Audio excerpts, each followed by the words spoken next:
Good morning and good afternoon, everybody. My name is Susan White. I'm the Director for the Global CFO Programme for Accounting for Sustainability, A4S. This year's A4S International Case Competition is focused on scaling up nature-based solutions.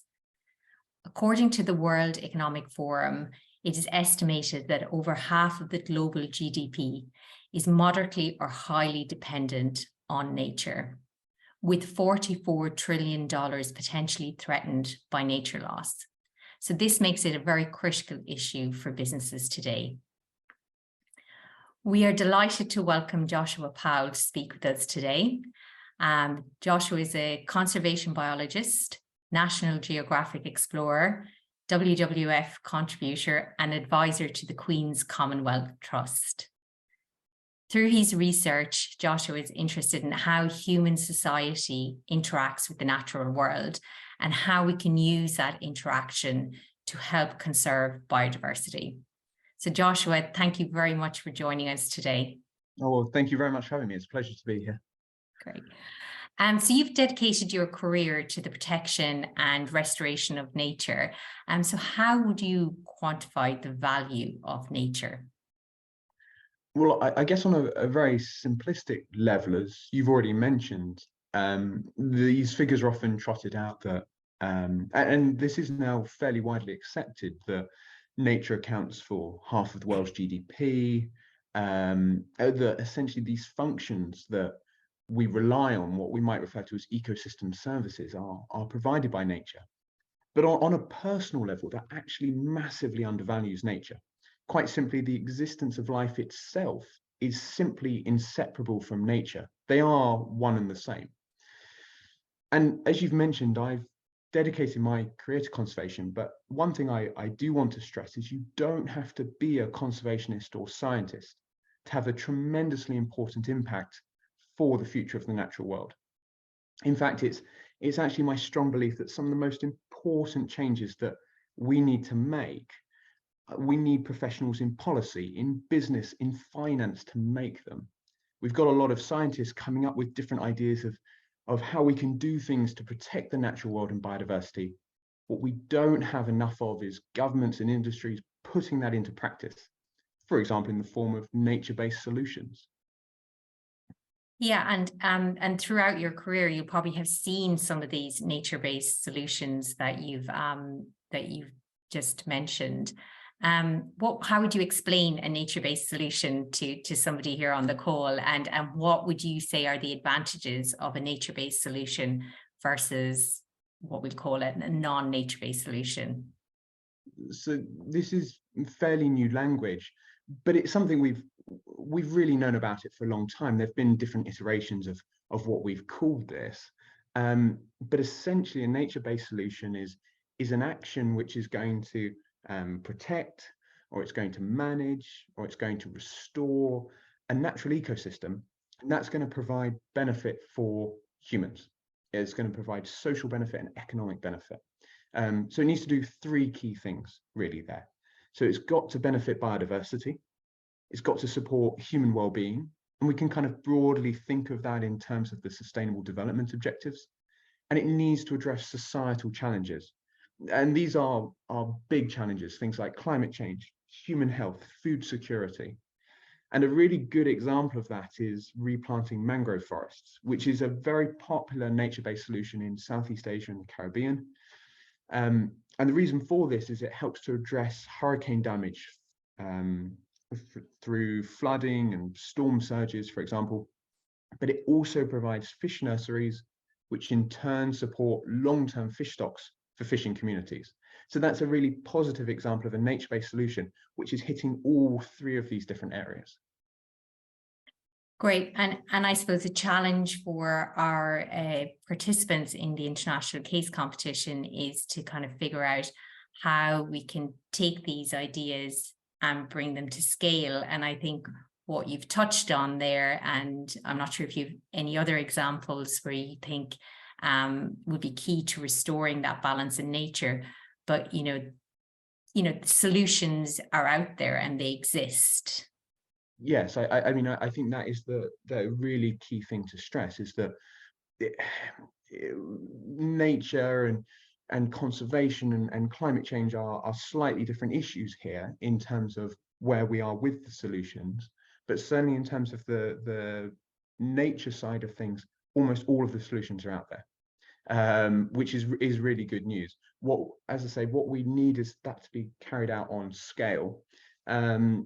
So yes, I mean, just to give some examples of things that I've been particularly impressed by myself, that need to be scaled up, that need to be replicated. Artificial coral reef construction and recovery in Australia, particularly on the south coast of Australia, very exciting. Community-based rangering and management of protected areas in Kyrgyzstan, and the link that has to economic and social benefit is that it really helped local communities there overcome the economic turmoil that followed the collapse of the Soviet Union. It's provided opportunities for tourism at the same time as protecting threatened big cats. And there's more that needs to be done there. And the need for a national and global support network for those wildlife rangers. And some of the really positive examples, much closer to home, are the restoration of wildlife, particularly ecosystem engineers and habitats, for really this quite diverse range of aims, everything from improving water quality, flood control from beaver reintroduction, to the rewilding of unproductive farmland. And that's happening here in the UK, while at the same time as providing opportunities for education, tourism, and diversified economies. So those are all excellent examples of nature-based solutions. But I think one thing I would stress here is that although the solutions are out there, the key here is thinking about additionality, and also thinking about appropriateness. So this is the idea that it has to build on what's already being achieved, and it's also got to be appropriate to the local environment where it's being employed. So that last example I mentioned, around rewilding and the restoration of wildlife, very appropriate for the UK, where agricultural landscapes are heavily nature depleted and highly modified, would be far less appropriate in Transylvania, in Romania, where you have centuries-old agricultural practices that are very beneficial for nature that are still being utilized. So it's really about applying the right approach in the right place at the right scale. That's really interesting, and definitely something to take account of in terms of that scaling up and the business models that sit around it. And you know, for a business, sometimes they can feel quite far removed from those types of scenarios that you're speaking about, you know, even when the business is actually very connected to, especially through its value chain. But sometimes nature can be seen as kind of a means to an end, and can be difficult to prioritize in terms of all of the different priorities that a business has in order to remain viable. What do you believe businesses could be doing to understand the potential for nature-based solutions for their own business resilience? So I guess one way of thinking about this is to think about viability in terms of long-term viability there, not just in the short term, which I think is the aim for almost all businesses here. And so it's best thought about really in terms of this idea of, which I'm sure lots of participants would have heard of, the idea of the triple bottom line, in which nature is actually forming one of the central tenets of long-term profitability. And we have an issue with that, perhaps in a large part because a lot of this benefit that nature provides doesn't currently appear on a balance sheet until it's no longer there. And there really is a sense, I think, for a lot of businesses of the kind of meta ideas, the save the company, and the macro ideas, save the world, and they're somehow seen as apart from each other. They don't necessarily have to be. They're not as distinct as you might think. And as I say, regardless of what sector you're in, it's probably likely that nature is going to underpin your long-term profitability. So nature-based solutions which seek to protect and restore natural ecosystems rather than degrade them, are obviously should be a core part of any business's planning to remain relevant and profitable into the future. Totally agree. And as you may know, today is COP15's Finance Day, so the 14th of December. You know, taking on board everything you've said, what are the tangible achievements that you're hoping to see come from this meeting? And basically, what should our audience today be looking out for and listening to at that meeting? Yeah, so first of all, for anyone who's listening who's a little confused by this, Yeah, this isn't COP. this isn't COP that was happening in Egypt about international climate negotiations. This is the UN's International Biodiversity Conservation COP. It's called the same thing. It's currently happening in Montreal in Canada. So really what that is the international political conservation of the diversity of life on Earth itself. And kind of central to that is the Convention on Biological Diversity. I think for me, the key part of the Finance Day is really around, there's going to be some discussion later on today that's going to be about tracking and measuring performance against targets within organizations and within governments. And of course, that is absolutely key to accurately track and measure impact.